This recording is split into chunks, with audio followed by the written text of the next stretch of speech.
TTD గోశాలలో ఆవులు మృతి చెందాయని వైసీపీ మాజీ ఎమ్మెల్యే భూమన కరుణాకర్ రెడ్డి చేస్తున్న అసత్య ప్రచారాలను ఖండిస్తున్నామని, గతంలో టీటీడీ చైర్మన్గా ఉన్నప్పుడు అనేక స్కామ్లు చేశారని గూడూరు నియోజకవర్గ ఎమ్మెల్యే పాసం సునీల్ కుమార్ వెల్లడించారు.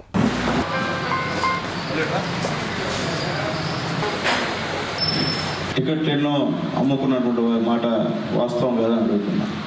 అట్లాగే బస్సు టికెట్ల వెనకాల అన్ని మత ప్రచారాలు, వాళ్ళ ఫొటోస్, వేరే దేవుళ్ళ ఫొటోస్ వేసి టికెట్ ఇచ్చిన మాట వాస్తవం కాదని నేను అడుగుతున్నా. అలాగే పింక్ డైమండ్ పోయిందని చెప్పి తీశారని చెప్పి అసత్యపు ఆరోపణలు చేసింది వాస్తవం కాదని తెలియజేస్తున్నా. అలాగే ప్లాస్మా టీవీ కుంభకోణం జరిగింది వాస్తవం కాదని తెలియజేస్తున్నా. అలాగే మంగళసూత్రాల కుంభకోణం జరిగింది వాస్తవా కాదా అని చెప్పి నేను అడుగుతున్నా.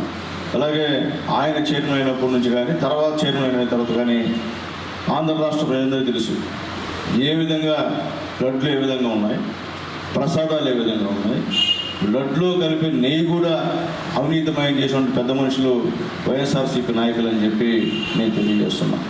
అట్లాగే ఈరోజు అక్కడ ఆవులు బ్రహ్మాండంగా ఉంటే ఏదో 1-2 చనిపోతే మొత్తం చనిపోయినాయి, అన్యాయం అయ్యింది అసత్య ప్రచారం చేయడం నిజంగా చాలా దారుణం పరిస్థితి. ఈరోజు అక్కడ ఆవుల్ని పర్యవేక్షించేందుకు, గోమాతలను పర్యవేక్షించేందుకు దాదాపు 266 మంది పైగా సిబ్బంది అక్కడ పనిచేస్తున్నటువంటి మాటను కూడా ఒకసారి గుర్తు చేస్తున్నా అని చెప్పి నేను తెలియజేస్తున్నా.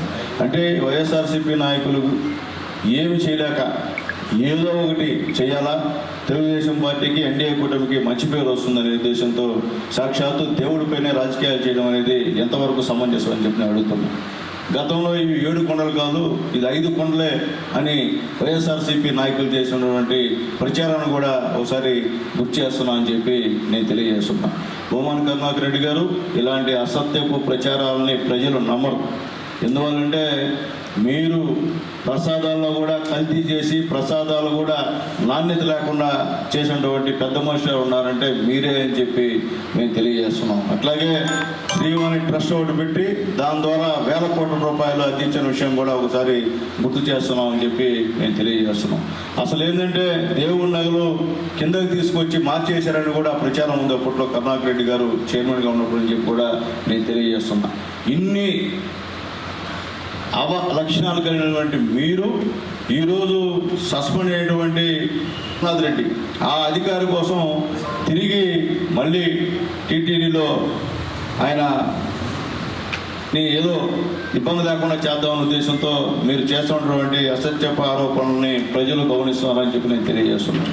ఈరోజు కరుణాకర్ రెడ్డి గారికి ఒకటి తెలియజేస్తున్నా. మీరున్నప్పుడు తిరుమల ఏ విధంగా ఉండింది, ఎన్డీఏ కూడా వచ్చిన తర్వాత తిరుమల ఏ విధంగా ఉందో సాధారణ భక్తుల దగ్గర నుంచి వీఐపీ భక్తుల వరకు అందరికీ తెలుసు అని చెప్పి నేను తెలియజేస్తున్నా. ఆ రోజు అక్కడ ఉన్న మెయింటెనెన్స్, ఈ రోజు అక్కడ ఉన్న మెయింటెనెన్స్ కూడా తేడా కొన్ని కోట్ల పెట్టు మేము బ్రహ్మాండంగా ఈరోజు ఈ ఎన్డీఏ గవర్నమెంట్ చేస్తుందని చెప్పి మేము తెలియజేస్తున్నాం.